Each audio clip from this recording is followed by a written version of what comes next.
タタラ撥水セラミック塗料は木の内部に浸透させることによって白木の美しさを生かしながら水や汚れに強くすることができる仕上げ塗料です。こちらの道具で施工していきます。まず輪染みアク止め塗料で下地処理してからタタラ撥水セラミックマルチを塗装します。表面の輪染みや毛羽立ち、焼け、汚れなどを紙やすりできっちり取り除きます。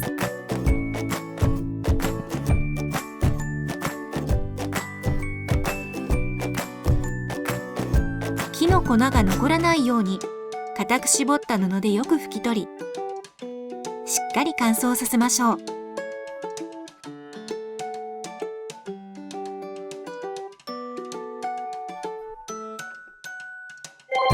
タタラ輪染みアク止めを初めに塗ることで輪染みや木材のアクによる変色を抑えます。床に養生シートを敷きハケで塗っていきます。木材全体へたっぷり塗り広げましょう。浸透しなくなったら表面を均一にならします。木口は多く吸い込むので多めに塗りましょう。輪染みアク止めを塗った後は 4,5 時間ほど放置します。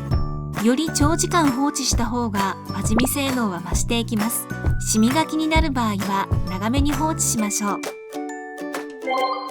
完全に吸収され表面がサラッとしている状態でタタラ撥水セラミックマルチを全体に塗っていきます。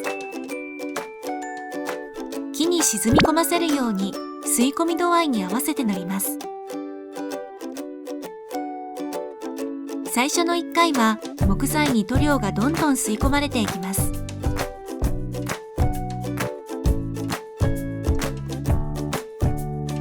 すべて吸収されて沈み込んでしまえば拭き取る必要はありません。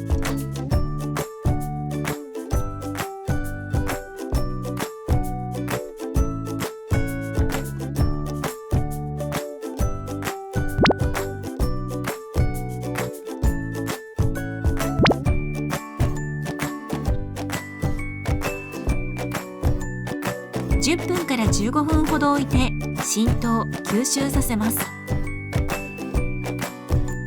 表面に塗料が残っていると塗膜ができてしまうので、もし残って表面がテカって見える場合は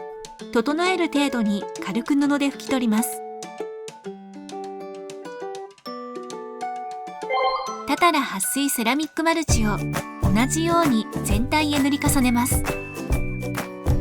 吸収量が減るので塗る量はさらに少なくなります。また10分から15分ほど浸透・吸収させたら塗料が残った箇所を同じように布で拭き取ります。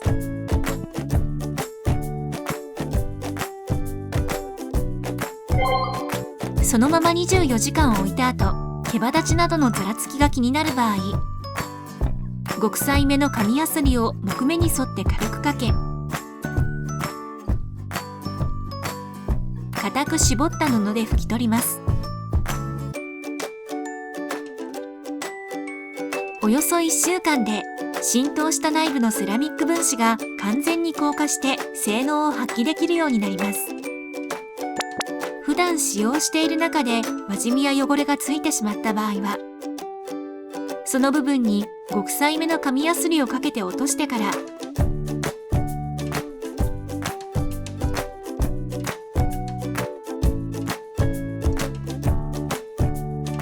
固く絞った布で拭き完全に乾かします。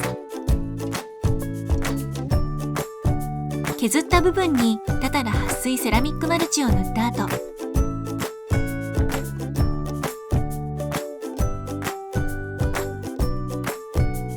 拭き取って24時間放置したら補修完了です。